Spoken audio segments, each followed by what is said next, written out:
What's going on, everybody? This is Spearing with Slurpee. We're at a normal spot that I hit. Today's sort of like a an easy day. Trying to find one last grouper opportunity if I can. Um, the season ends on 6:30, so this is pretty much my last opportunity to go out on the water. So I'm just gonna hit these spots. It's a really wavy day, and I couldn't hit my deeper location. So this is sort of one of my inshore spots that I know has got some gags on it. And that was me just resetting the anchor because the current was pretty. I won't say the current was strong, but the waves were like they're about 3 footers, 2 to 3 feet. I won't say 3 feet, about 2 feet. It was a pretty windy. It was like 12, 15 mile an hour day. But so majority of this video is gonna be me just sort of peeping around, checking this rock. I really only spear one fish. I think we actually came back with like 3 fish for the day. Carly got two snapper, but I didn't get those on video. But yeah. Clear.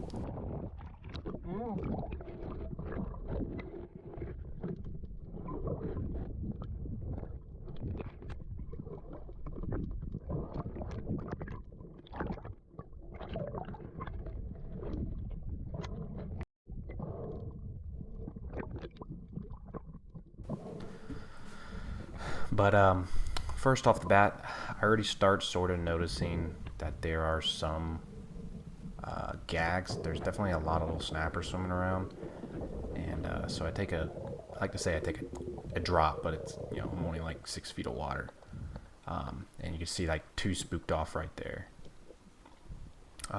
Started sort of using my hand, like just opening it in and out, sort of just something like almost like a flasher. And that sort of attracts some fish. They sort of come in and see what in the world is moving in the water column while you're flat on the bottom. That definitely sort of works, I think, on some of these shallower spots. Because if you're on top of the surface, you sort of just look like a shark. If you're on the bottom, you just they see this random little hand swimming up. It's probably not that much of a threat. They're sort of just curious.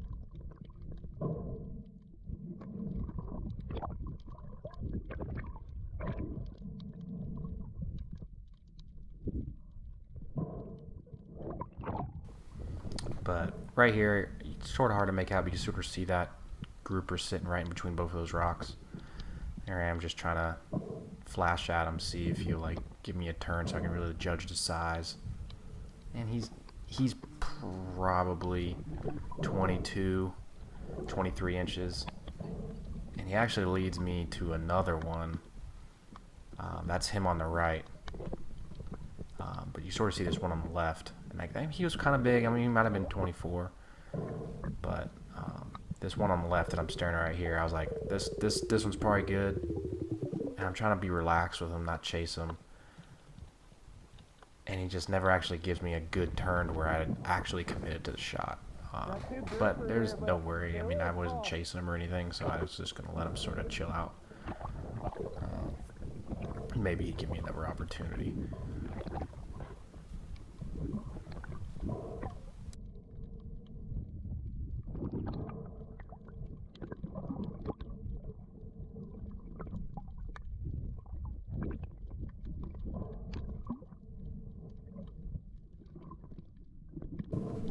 So I just continue on my little pathway here around this big boulder rock.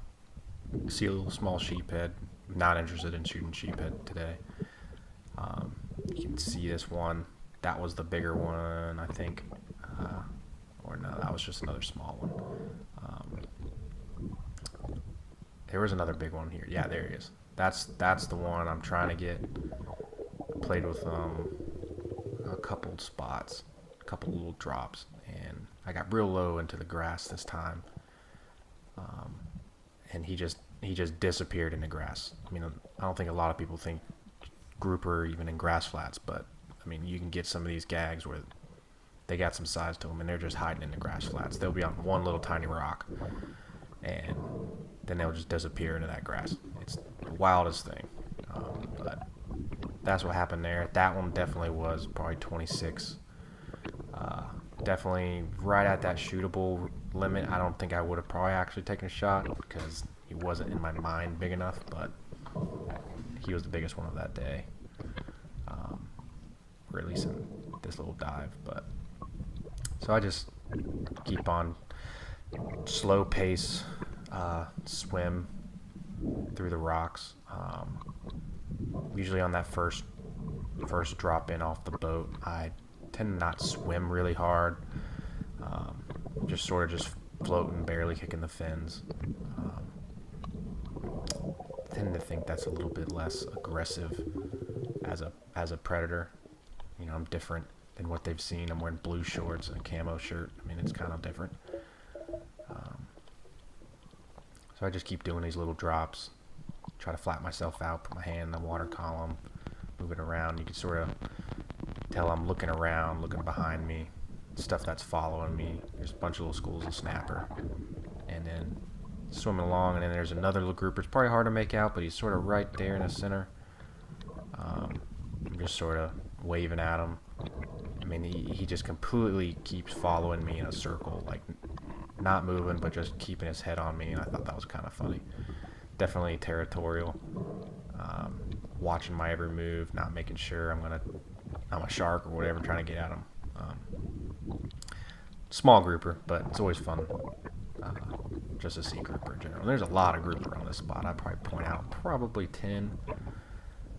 All undersized. Definitely don't shoot any. So if you're interested in me shooting gags today, I really didn't shoot any. But I could have shot some. Like that was a big one that spooked off. That one was probably 26, 27.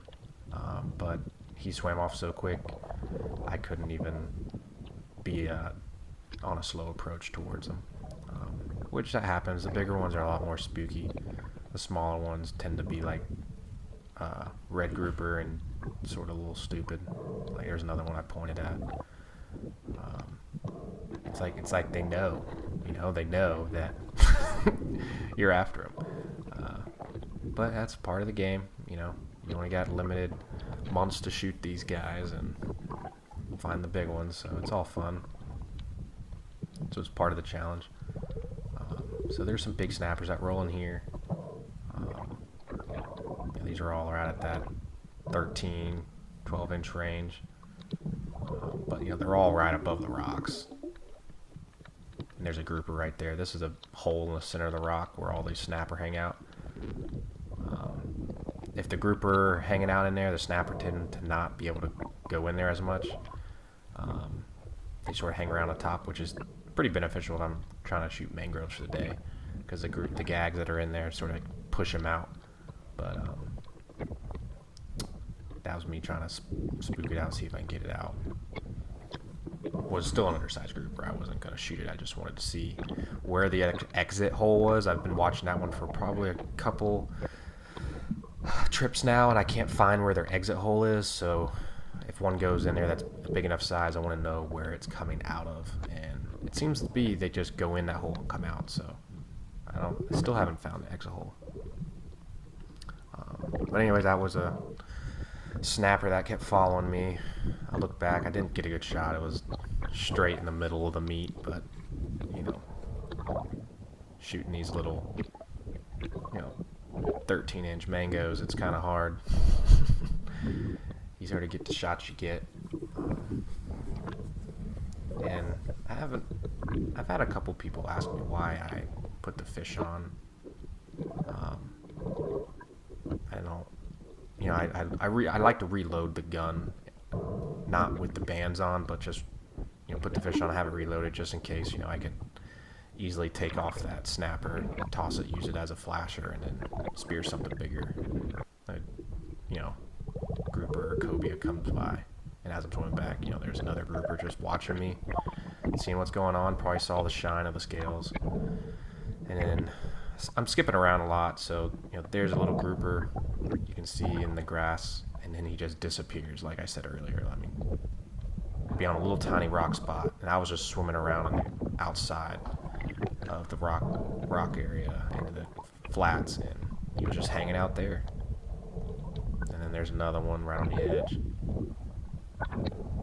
He disappears in the grass too. So if you guys have some grass flats with a little bit of rocks, you probably have more gags than you think. Just spend the time, take a dive. That's how I usually find a lot of my gags. Actually, is if I find a new spot, I'll just mark it, even if it's a 10 by 10 little rock, not very big. Maybe a 3 by 3 rock. Lots over there is a grouper just hanging out. And those are the ones you get because those are the ones that no one's fishing for. So this is another spot. Like I said, I'm skipping around. It's a lot of snorkeling, a lot of looking. And this one, I believe Carly's diving with me, and I see that little sheephead, and I try to bring her over to it.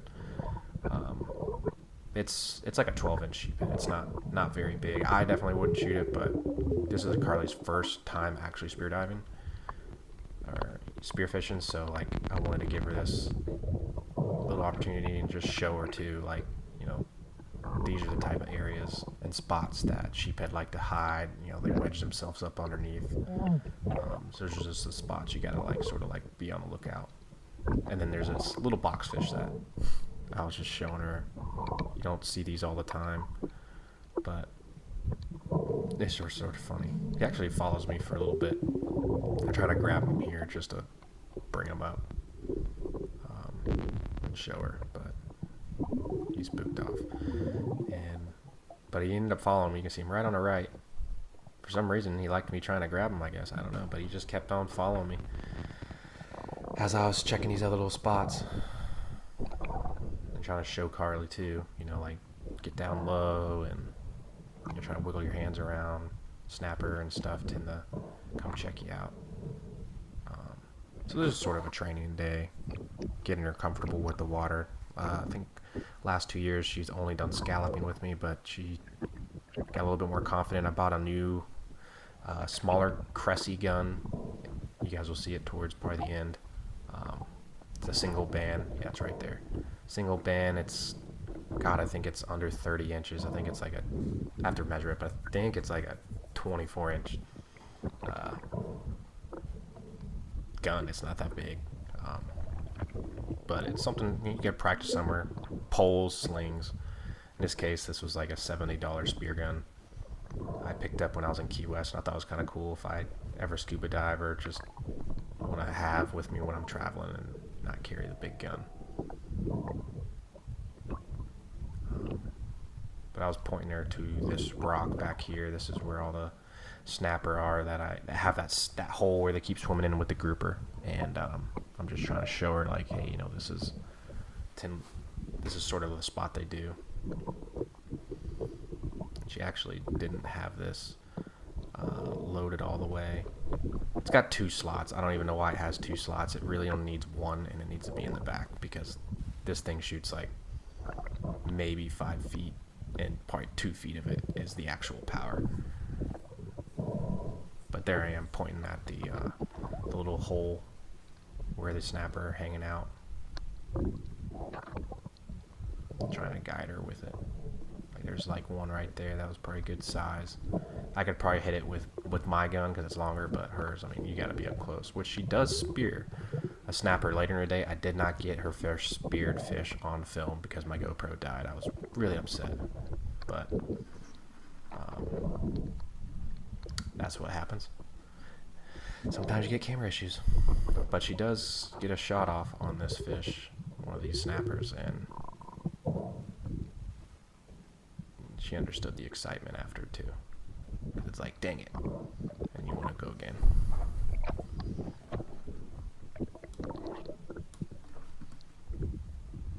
I'm pointing her at this one. I'm like, come on, here, bring it up. But the waves are a little beating her up, but I was like, that's the one. He's perfect, sitting still, not doing anything, and she just got over the top of his back. But yeah. that's the end of the video. So like, comment, subscribe if you like more voiceovers, and catch y'all in the next one. Peace. God bless.